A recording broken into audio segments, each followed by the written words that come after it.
Pemirsa, Kementerian Agama atau Kemenag Kabupaten Cianjur, Jawa Barat bakal memantau kelanjutan pendidikan Bunga, bukan nama sebenarnya, gadis yang dibawa kabur dan mendapatkan tindakan asusila dari pelaku AK, 61 tahun, mantan sopir salah satu camat di Kabupaten Cianjur.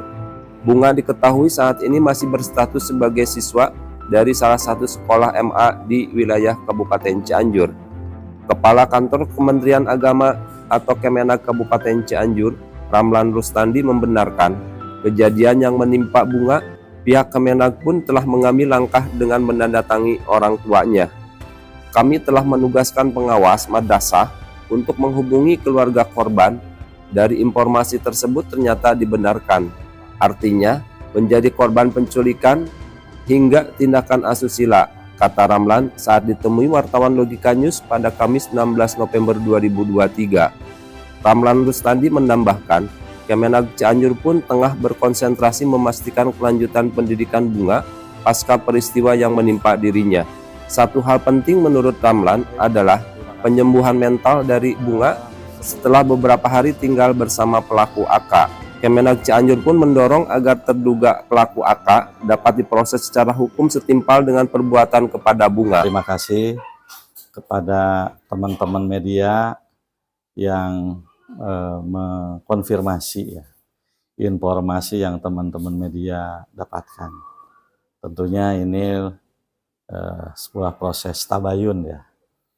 Lalu kemudian informasi yang dapat saya sampaikan dari hasil investigasi kami melalui teman-teman kami di lapangan. Yang kedua, informasi dari teman-teman media juga, kami segera memastikan informasi tersebut. Lalu kemudian dari beberapa langkah-langkah yang kami lakukan, terdapat beberapa informasi tentang kejadian penculikan siswi dan asusila. Lalu kemudian kami pada waktu itu meminta kepada para penyidik untuk menuntaskan ya pendalaman kasus ini sampai terang benderang. Dan lalu kemudian langkah-langkah kami juga, kami menugaskan pengawas madrasah untuk menghubungi keluarga korban.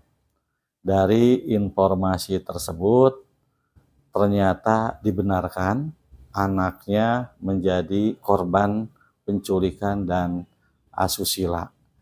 Lalu kemudian pelakunya itu, informasi yang kami terima sudah dalam penanganan para penyidik dari kepolisian. Lalu kemudian setelah informasi penculikan dan asusila itu dari beberapa informasi dibenarkan, saya memohon sekali lagi kepada penyidik untuk menuntaskan kasus ini sampai setuntas-tuntasnya. Kalau memang ada pelanggaran hukum, ya dihukum sesuai dengan peraturan perundang-undangan yang berlaku. Lalu yang menjadi konsentrasi kami ketika korban ini adalah seorang siswi yang masih duduk di kelas 10, ini menjadi konsentrasi kami. Kami menugaskan pengawas untuk berkoordinasi dengan orang tua korban, keinginannya seperti apa. Selaras dengan pemikiran dan harapan kami dari orang tua ingin memastikan bahwa anaknya bisa melanjutkan dan menuntaskan pendidikannya. Kami sepakat dan insya Allah kami akan mengawal korban ini sampai tuntas mendapatkan pembelajaran atau menuntut ilmu di salah satu madrasah tersebut.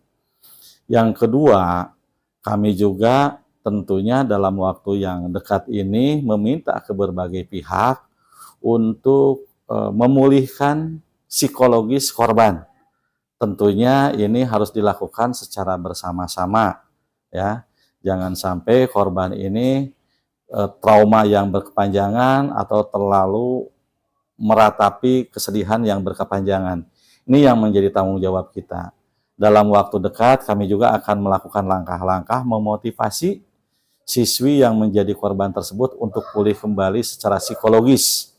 Yang kedua, kami juga meminta kepada lembaga pendidikan tersebut untuk bersama-sama mensupport siswi tersebut, ya jangan sampai menjadi korban yang kedua, korban bullying atau misalnya ada cacian dan lain-lain dari teman-teman siswi tersebut. Ini harus kita antisipasi. Dan kami juga udah menegur lembaga pendidikan, ini ada kelalaian sehingga ada proses ya, sehingga kelalaian ini terjadi.